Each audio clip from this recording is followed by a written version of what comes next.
सन 1996 में एक बार हमारे साथ षड्यंत्र हुआ था और कांग्रेस पार्टी के ही द्वारा हुआ था। नरसिंह राव की सरकार थी, कल्पनाथ राय को जेल भेजना था, साथ में मुझको भेज दिया और उसके बाद एक बड़ा षड्यंत्र आकर के फिर ये हुआ और फिर ये कांग्रेस के द्वारा ही हुआ।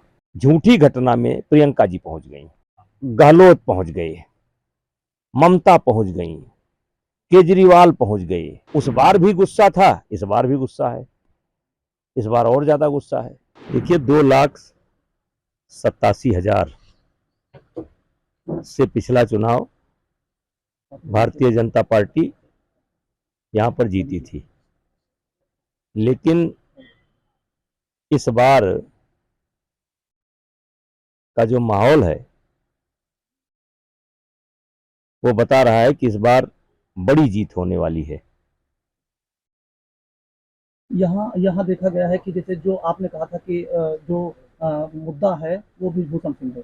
यहाँ पर देखा जा रहा है कि सारे जाति धर्म से उठ के सारे लोग आपको वोट करेंगे। देखिए हमारे देश का ये स्वभाव है या मानव का ये स्वभाव है कि जब किसी के साथ जब ज्यादा अत्याचार होता है, दुर्व्यवहार होता है, तो पब्लिक सपोर्ट में खड़ी हो जाती है। हमारे देश का ये नेचर है।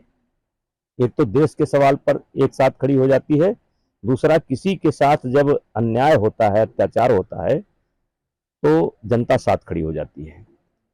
लगभग 1.25 साल से 1 साल 5 महीने हो गए जिस प्रकार से हमको गाली देने का काम यहां से दूर बैठ करके कुछ लोग कर रहे हैं, उसको लेकर के भी हमारे क्षेत्र में बहुत आक्रोश है।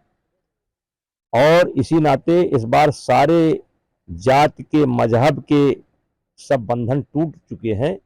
सब के अंदर बस एक ही बात है कि भारी मतों से ब्रिजभूषण सिंह के बेटे करण भूषण सिंह को जिताओ। यही एक इशू यहाँ पर चल रहा है। आप षड्यंत्र की बात कर रहे थे कि जब जब आपके साथ षड्यंत्र हुआ है आपने बड़ा मुकाम हासिल किया है, और इस बार फिर आप कह रहे हैं कि आपके साथ षड्यंत्र हुआ है रेसलिंग को लेकर के। देखिए सन 1996 में एक बार हमारे साथ षड्यंत्र हुआ था और कांग्रेस पार्टी के ही द्वारा हुआ था। उस समय भी नरसिंह राव की सरकार थी, कल्पनाथ राय को जेल भेजना था, साथ में मुझको भेज दिया। उस समय हमारी पत्नी लड़ी थी उस और वो चुनाव जीती, तो मैंने ये लिया कि ये षड्यंत्र मेरे लिए शायद इसलिए हुआ कि मेरी पत्नी को सांसद बनना था, हमको नहीं बनना था। और उसके बाद एक बड़ा षड्यंत्र आकर के फिर ये हुआ और फिर ये कांग्रेस के द्वारा ही हुआ। अब बताइए, झूठी घटना में प्रियंका जी पहुंच गई, गहलोत पहुंच गए, ममता पहुंच गई, केजरीवाल पहुंच गए, और अब उसका परिणाम ये आया कि मैं तो नहीं हो पा रहा हूं, लेकिन मेरा बेटा बन रहा है। तो ये भी प्रकृति का नियम है। मेरे बेटे को 33 साल की उम्र में मैं सांसद बना था, 33 साल की उम्र में वो सांसद बन रहा है। और उस बार भी गुस्सा था, इस बार भी गुस्सा है, इस बार और ज्यादा गुस्सा है। अच्छा, आप षड्यंत्र की बात कर रहे हैं नेताजी, आपने कहा था कि कुछ ऐसे रेसलर हैं जो गरीब परिवार से आते हैं, आपने उनका समर्थन, उनका सपोर्ट किया था, जिसको लेकर आपको लगता है कि क्या आपके खिलाफ जो इस तरीके से साजिश की गई। देखिए ये बातें बहुत बार मीडिया में आ चुकी हैं। जैसे ट्रायल को लेकर के हमने नियम बनाए थे, कैंप को लेकर के हमने नियम बनाए थे, एक ही खिलाड़ी एक राज्य से लड़ेगा, ये नियम बना था।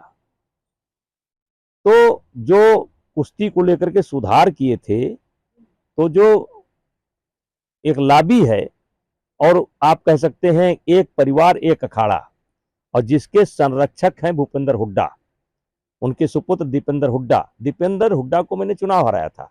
उन्हीं को चुनाव हरा करके मैंने कुश्ती संघ का अध्यक्ष का पद प्राप्त किया था।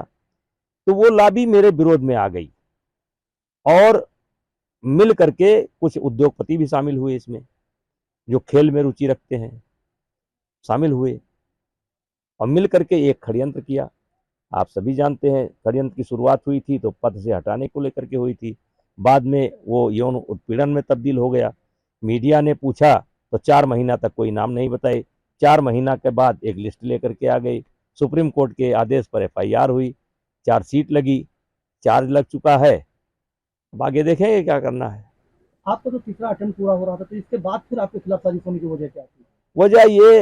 वजह ये थी कि सबको मालूम था कि कुश्ती संघ में जो पूरे देश के लोग हैं वो हमसे जुड़े हैं, और सबकी इच्छा थी कि करण भूषण सिंह को, सबकी इच्छा थी कि करण भूषण सिंह को ही अध्यक्ष बनाया जाए, जिससे नेताजी कुश्ती से जुड़े रहें।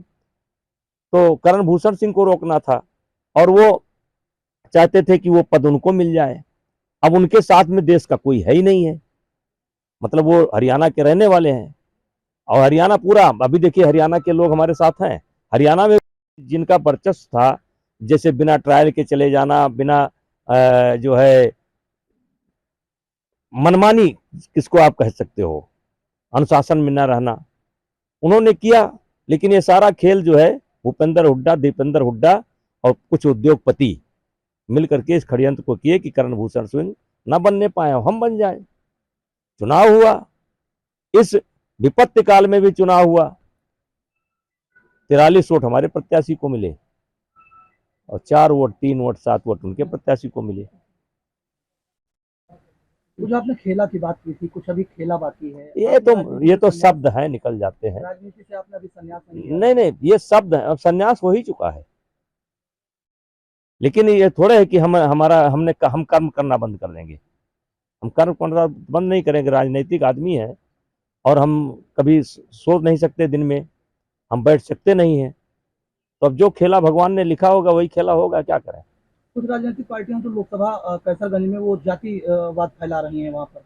ये कोई नई चीज नहीं है, सोशल मीडिया पे ये कोई नई चीज नहीं है।